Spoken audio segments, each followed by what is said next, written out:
Well, it's not business as usual in St. John's, Newfoundland this week. As the residents of St. John's woke up in the aftermath of the recent blizzard that buried them, they were ordered to stay off the streets and keep their places of business closed. But within 3 days, people began to run out of food, and so the city allowed grocery stores to reopen. And since many cars were buried and the routes were challenging to navigate, the taxi drivers of St. John's collectively decided to offer free rides to anyone who needed to get to the stores. Now, one TV reporter stuck her microphone through the taxi cab window and asked him why he was working for nothing. He looked at her as if she was daft. "Why wouldn't I?" he said. "Why wouldn't I?" And for a veteran journalist by the name of Mark Bogolf, it was the moment his faith in humanity was restored. Why wouldn't I? The headlines, you see, had been weighing on Mark's soul. The 75th anniversary of the closing of Auschwitz coinciding with a global anti-Semitism rise, an impeachment trial of a lying Donald Trump and the sycophants who will keep him in his office, the coronavirus lockdown in China, climate change deniers, and children pleading for their future. It can be truly overwhelming. But in the fishing town of St. John's, a group of professionals gave up their pay to keep people alive. And that was all Mark needed to have his faith restored. Drop your nets and follow me. You will fish for human people. Theologian Greg Garrett points out that the Greek word used by Matthew, eutheos, indicates a direct response. These fishermen didn't pause to think. They didn't consult families or bank balances. When Jesus called, they responded. And before they had heard that call, they were comfortable in their communities, living at a distance from the lepers, the sinners, the demoralized people that Jesus would start to take them to see and heal. And after the call, they were alive to a new life that Jesus promises every one of us who follows. The Reverend Dr. Martin Luther King Jr. once said, "You may be 38 years old, as I happen to be, and one day some great opportunity stands before you and calls you to take a stand and stand up for some great principle, some great issue, some great cause, and you refuse to do it because you're afraid. You are afraid that you will lose your job. You refuse to do it because you want to live longer. You are afraid that you will lose your job. You are afraid that you will be criticized. You will lose your popularity. You are afraid that somebody might stab you or shoot at you or bomb your house. So you refuse to take a stand." Well, he said, "You may go on and live until you are 90, but you are just as dead at 38 as you would be at 90. The cessation of your breathing in your life at 90 is but the belated announcement of an earlier death of the spirit." What does Jesus call us to drop our nets and do today? Some in the church will say that we are called to believe. Others will say we are called to church membership. Still others will say that we are called to serve. And I think that we are called to much, much more than that. You see, the Christian martyr Dietrich Bonhoeffer said, the call to follow Christ is a call to absolute discipleship. And for him, the moment that we drop everything and we surrender ourselves to Jesus' command is the moment we know our greatest joy. The moment we drop everything, surrender ourselves, is the moment we know our greatest joy. And ever since my trip to the U.S.-Mexico border, I have been pondering this idea, this paradox of how you lose your life to find it. Because at the border, I saw the worst in humanity. I heard weeping the likes of which I have never heard in this country, though I suspect that is only because I usually travel in fairly privileged circles.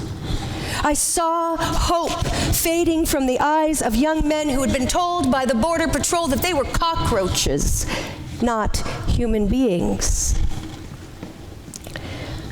But then we also met with the lawyers. We met with the lawyers who work until well past midnight every single day. We met with the lawyers who hold weeping mothers in their arms when there's nothing left that their legal expertise can do to change the cruel circumstances. I saw Americans giving up paid work to cross the border for weeks at a time and live with the migrants, feeding them, sheltering them, and walking with them to the border crossings because an American by your side means that you might not get lied to or be mistreated. At the border, Christian groups like No More Deaths and Keep Tucson Together were dropping their nets and following Christ into the desert in order to save migrant lives. And I have never seen faces radiate the way theirs did. Worry lines and fearless eyes, full of love, combined to create a glow. The kind of glow that you see in the pictures of portraits of the saints. What would it be like to give up everything you have for something worth infinitely more? And when did it become normal for Canadian Christians to sip lattes while reading headlines about drowning migrants, lying presidents, terrified youth, and not hear in those headlines and in their own hearts Jesus saying, "Drop your nets and follow me. Drop your nets and follow me."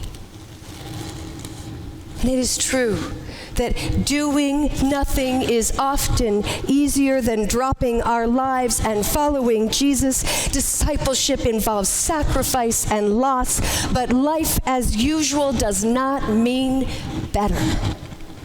Those who study happiness will tell us that the head in the sand stockpiling of wealth does not lead to particularly high levels of mental and emotional well-being.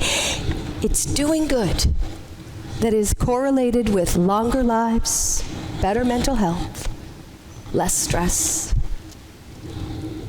And our response, or lack thereof, to the plight of the suffering has consequences for us all. It's akin to seeing your neighbor at the other end of a rowboat with a leaky hole by their feet and deciding to do nothing about it. We sink or we float together, and this is the moment of call. Drop your nets and follow. Drop your nets and follow. People often disparage Twitter with its 280 character limit. Because of course, what can you possibly say with so few words? But I tell you, one tweet from 2 years ago inspires and haunts, oh, it haunts and inspires me to this very day. It was tweeted out in the hours after a white supremacist had drove his car into a crowd of people, killing 32-year-old Heather Heyer and injuring 8 others. And here, in these 19 words, tweeted out by Aditi Junisha, are words that I will never, ever forget. Her 19 words go like this. If you've ever wondered what you would have been doing during slavery, the Holocaust, or the Civil Rights Movement, you're doing it now.